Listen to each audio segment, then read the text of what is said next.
Hi everybody, it's time for another Behind the Poem video. This week I am looking at another request from my friend Danny at Conscious Dreams, Artist in a Bar. Now, this is a very biographical poem, I guess you'd say. There is a place in Wimbledon where I like to do my writing, and 10 of the poems in the book were actually written in this same place. A couple of years ago, I started regularly going to this place, this bar in Wimbledon, to do my writing. It was like a weekly treat for myself.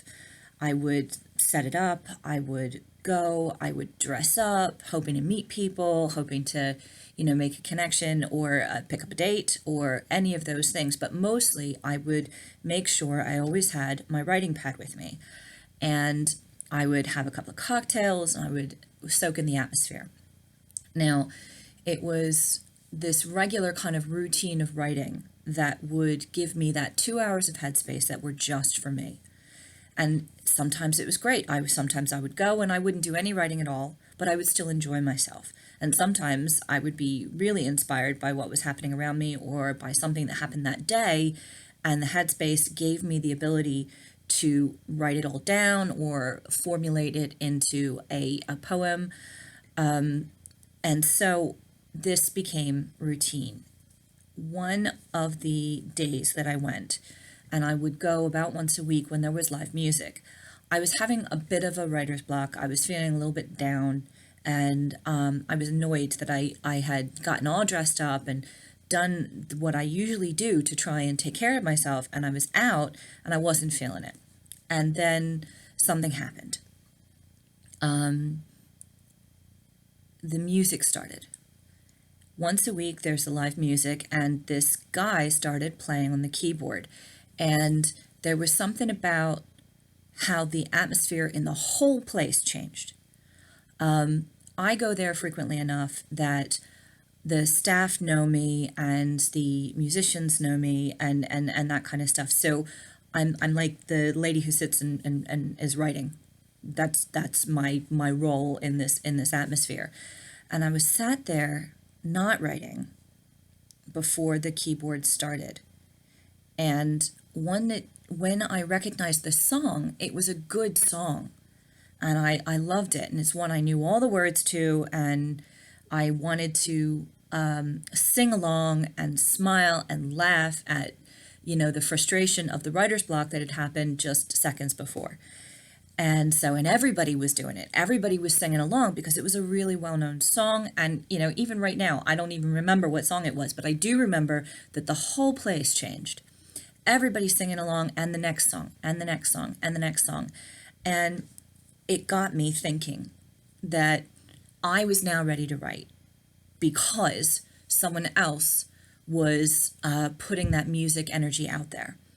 And whether the songs are their own or they're singing, performing for someone else, a musician is still an artist. And so the poem comes from two artists sitting in a bar helping each other out. And I loved the feel of it, and I loved the thought of it, of one artist inspiring another, or somebody's art inspiring someone else's art. So I've read poems and novels and books that have inspired me over time. I have had music tracks that have inspired me over time, people that I regularly listen to, people that I regularly look at with art and photographs and all of that. And so the idea of art inspiring art brought about the idea for the poem Two Artists in a Bar. And it made me smile because it's a little bit self-deprecating and a little bit funny about how everybody in there that was singing along to the song, some of them were a little bit too young to even know the song, but that furthers the idea that art travels through time. And whoever's singing it and whoever's listening to it and singing along with it and enjoying it, the art carries on. And I'm hoping that the poetry will carry on, and that the music will carry on, and the paintings will carry on, and all of that art that we make constantly and that we put out there constantly. I hope that that art will continue long after we're all able to stop being locked up in our houses. So next week, I'm going to be re-releasing and kind of re-promoting the videos of the other Behind the Poem stories, and I'm going to be getting ready for my live video on release day, and hopefully you will be able to read the poems and go back to the videos to see the stories behind them, as well as look forward to more Behind the Poem videos after the release of the book. The time on the event is British time. So for my friends back in the States, please make sure you adjust for 5 hours or 8 or wherever you happen to be. So thank you very much for listening to me babble again about another poem.